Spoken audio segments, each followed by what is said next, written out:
Dear student, the series of lecture on Constitution for LLB second year, I am discussing about the Article 14, and in previous lecture we discussed about the plenary provision of the Article 14, and you have seen that Article 14 provides the right of equality, right to equality,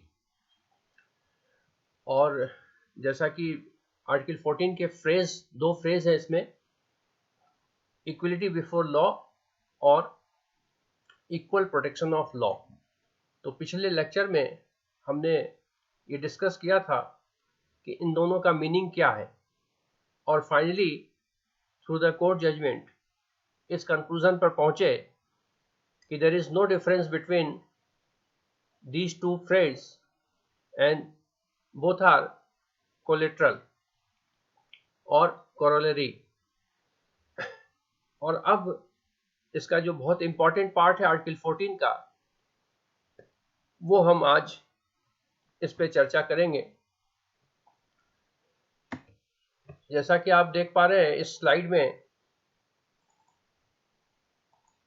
ये reasonable classification and class legislation,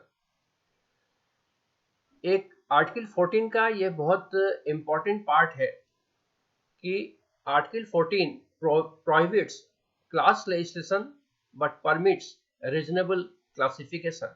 यानी article 14 जो है वो class legislation की permission नहीं देता, यानी अलग अलग वर्गों के लिए अलग अलग कानून बनाए जाए, इसको आर्टिकल 14 प्रोहिबिट्स करता है।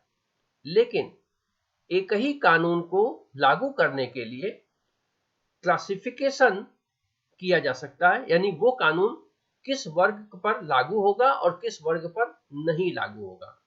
ये एक कोर्ट के कई सारे जजमेंट्स हैं और उसके जजमेंट के बेसिस पर ये एक कंसेप्ट है। तो अब हम देखते हैं इसके आगे कि वो कौन से जजमेंट्स हैं और उन जजमेंट्स पर कोर्ट ने क्या वर्डिक्ट दिए हैं। इसके बाद के इस स्लाइड में आप जैसा कि देख सकते हैं कि एक मामला सुब्रमण्यम स्वामी वर्सेस डायरेक्टर सीबीआई का है। उसमें एक छोटा सा इश्यू था कि क्लास लेजिस्लेशन क्या है। तो कोर्ट का जो जजमेंट है उसका एक दो लाइन में कंक्लूजन है कि it means a legislation differentiating between the same class of persons, यानी एक सेम क्लास के व्यक्तियों में डिफरेंशिएशन कर रहा है, तो इसको हम कहते हैं class legislation. When persons belonging to same class or that they are equal among themselves in certain aspects, they have to be treated equally in such matter। यानी एक तरह के अगर लोग हैं, चाहे किसी भी तरह से वो हो, लेकिन अगर एक समान लोग हैं तो एक समान लोगों के बीच में इस तरह का अंतर नहीं किया जा सकता कि कुछ लोगों के लिए एक कानून बने और कुछ लोगों के लिए एक कानून बने। तो इसको तो कहते हैं क्लास लेजिस्लेशन, यानी एक ही क्लास के लिए अलग अलग लेजिस्लेशन। ऐसा नहीं किया जा सकता, ये आर्टिकल 14 प्रोहिबिट करता है। और इसी बेसिस पर एक डीएस नाकारा वर्सेस यूनियन ऑफ इंडिया का केस है, उसमें सुप्रीम कोर्ट ने एक प्रोविजन को स्ट्रक डाउन कर दिया क्योंकि वो आर्टिकल 14 का वायलेशन करता था।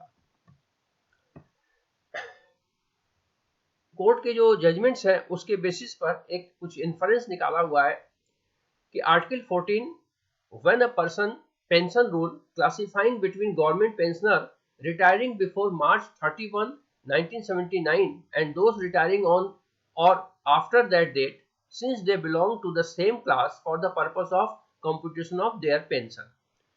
ये जो मामला आया था उसमें पेंशन रूल के संबंध में एक नियम निकाला गया था कि जो 31 मार्च 1979 से पहले के रिटायर हुए हैं उन पर अलग ढंग का पेंशन रूल लागू होगा, और 31 मार्च 1979 के बाद जो रिटायर हुए उन पर अलग ढंग का पेंशन रूल लागू होगा।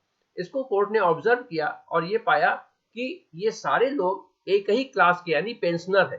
तो जब वो पेंशनर है तो उनमें इस तरह का कोई कानून नहीं लागू हो सकता कि उसी क्लास के एक सर्टेन डेज के बेसिस पर इसको अलग माना जाए और उसको अलग माना जाए।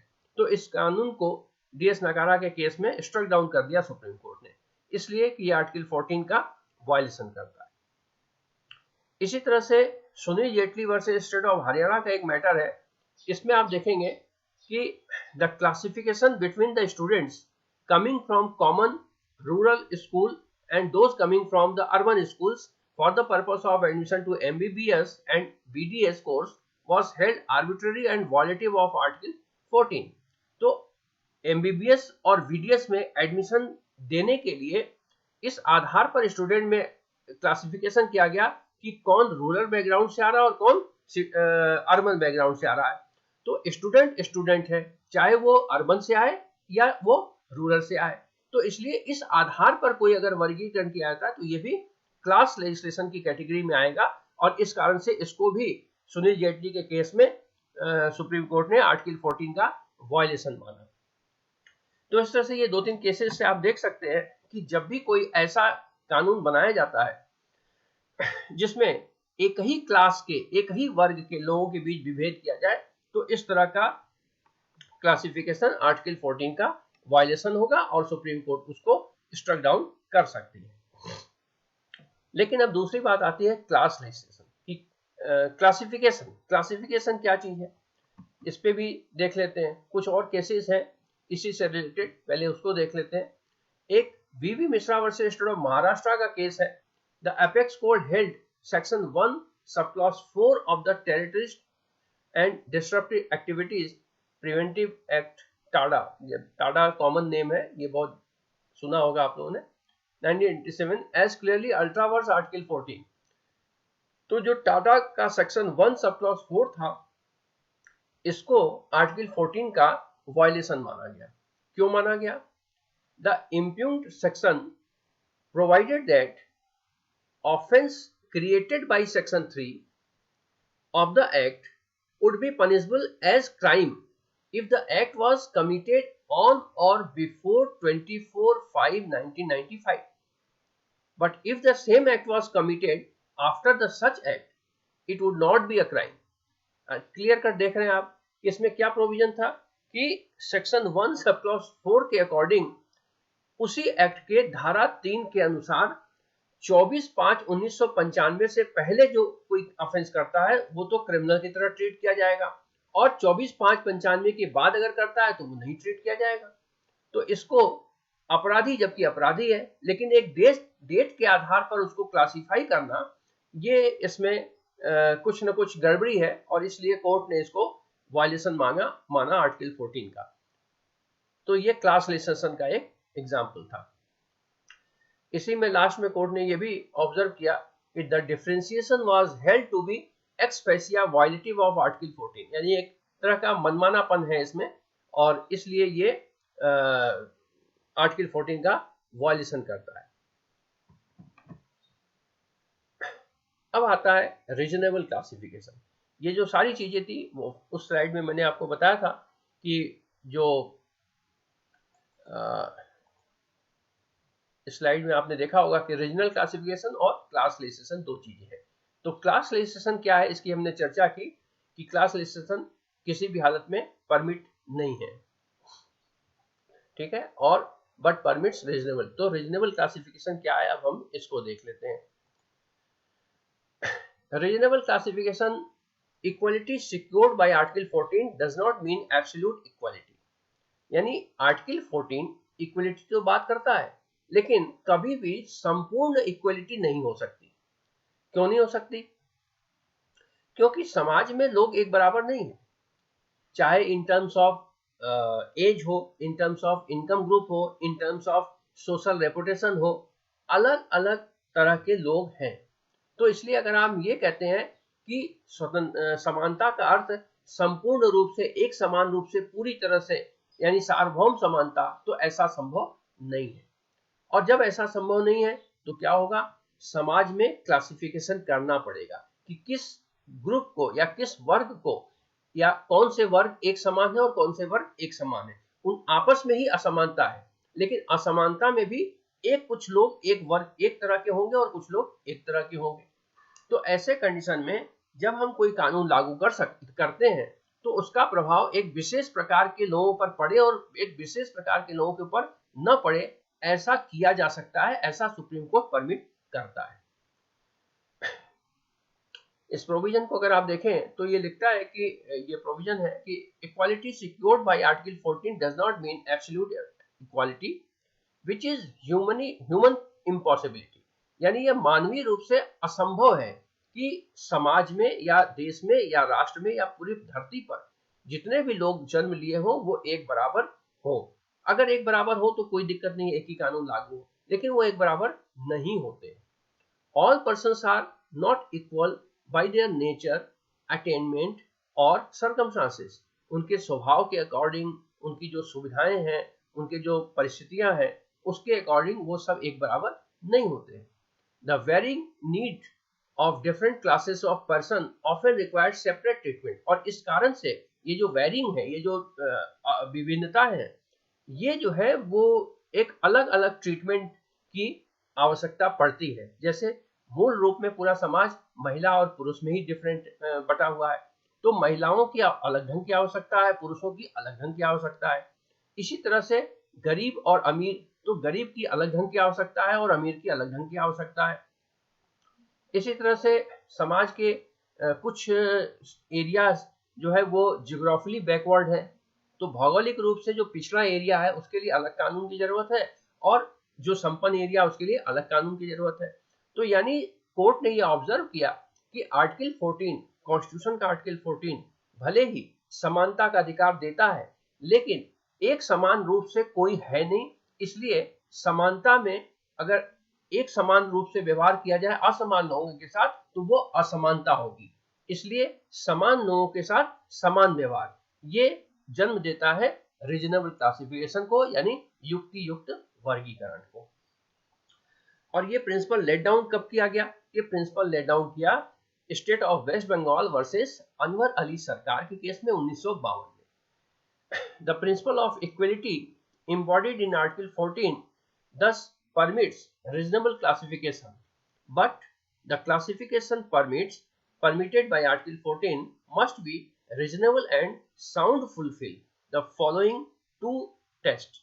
यानी इस केस में कोर्ट ने यह कहा कि जो आर्टिकल 14 है वो समानता के सिद्धांत को इनकॉर्पोरेट करता है, लेकिन समानता तभी हो सकती है जब कि रीजनेबल युक्त वर्गीकरण किया जाए। चूंकि सभी व्यक्ति एक बराबर नहीं है, इसलिए सभी को एक बराबर मानते हुए एक कानून समान रूप से लागू करना वो असमान लोगों के बीच में असमानता हो जाएगी। इसलिए समाज के लोगों के बीच कानून लागू करने के दृष्टि से उसमें एक युक्त वर्गीकरण करना पड़ेगा। लेकिन एक उन्होंने साथ में कंडीशन भी जोड़ा, क्या कि युक्त वर्गीकरण तो आप कर सकते हैं, लेकिन ऐसा युक्त वर्गीकरण कुछ उसके लिए टेस्ट बताए, 2 टेस्ट, कि उन 2 टेस्ट पर खरा उतरना चाहिए। जब तक उन 2 टेस्ट पर खरा नहीं उतरेगा तब तक वो रीजनेबल क्लासिफिकेशन जस्टिफाइड नहीं माना जाएगा। तो क्या है वो 2 टेस्ट?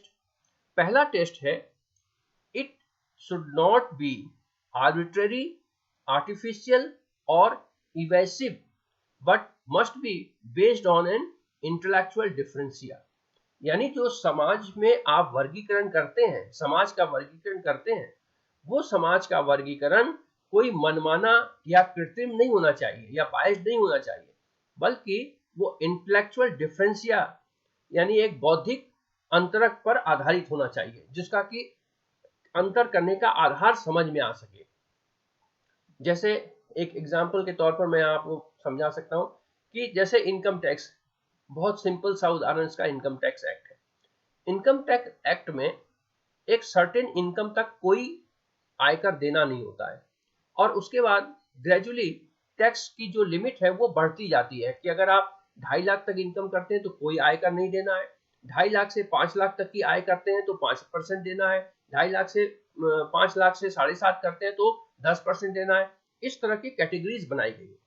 आयकर कानून एक ही है, लेकिन उसके प्रभाव के उसका क्या प्रभाव पड़ेगा, ये प्रभाव के लिए समाज को अलग अलग आर्थिक कैटेगरी में बांटा गया है। इसलिए बांटा गया है कि अगर एक समान रूप से 20% का टैक्स सबके ऊपर लगा दिया जाए तो जो मिनिमम रिक्वायरमेंट है यानी राइट टू सर्वाइवल है, जिसमें रोटी कपड़ा मकान आता है, तो जो व्यक्ति 20,000 रुपया महीना कमा रहा है उसका 20% टैक्स हो जाता है, कितना, लगभग 4,000 रुपए, ठीक है। लेकिन जो 2 लाख रुपए कमा रहा है उसके 20% टैक्स होते हैं 40,000 रुपए।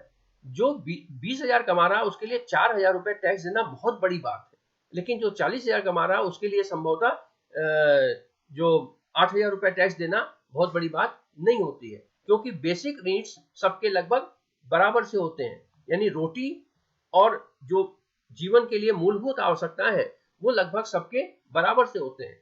जब व्यक्ति इनकम करता है तो उसकी बेसिक नीड्स से ऊपर वो लग्जरी पर खर्च करता है, तो लग्जरी पर टैक्स लगाया जा सकता है।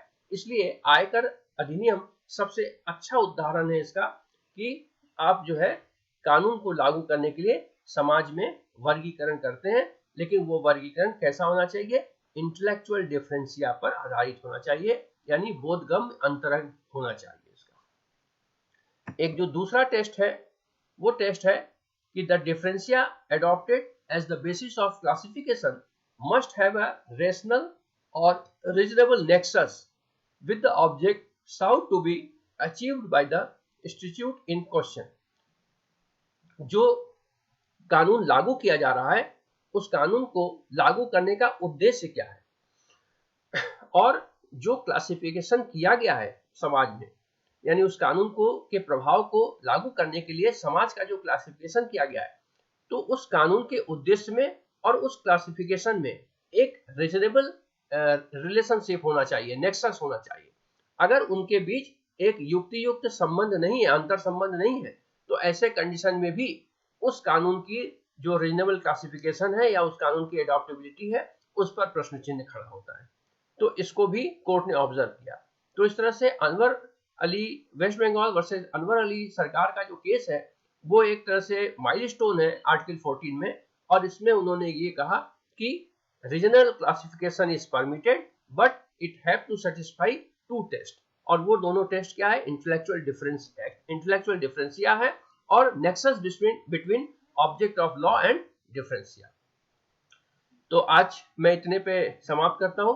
नेक्स्ट लेक्चर्स में हम इसकी जो इंटरप्रिटेशंस है, जुडिशियल इंटरप्रिटेशंस, उसको देखेंगे, और अलग अलग कंडीशन में कब कब सुप्रीम कोर्ट ने किन किन कंडीशन में रीजनेबल क्लासिफिकेशन को परमिट किया है और कब उसको खारिज किया है, इन चीजों की हम चर्चा करेंगे। Okay, thanks, all the best.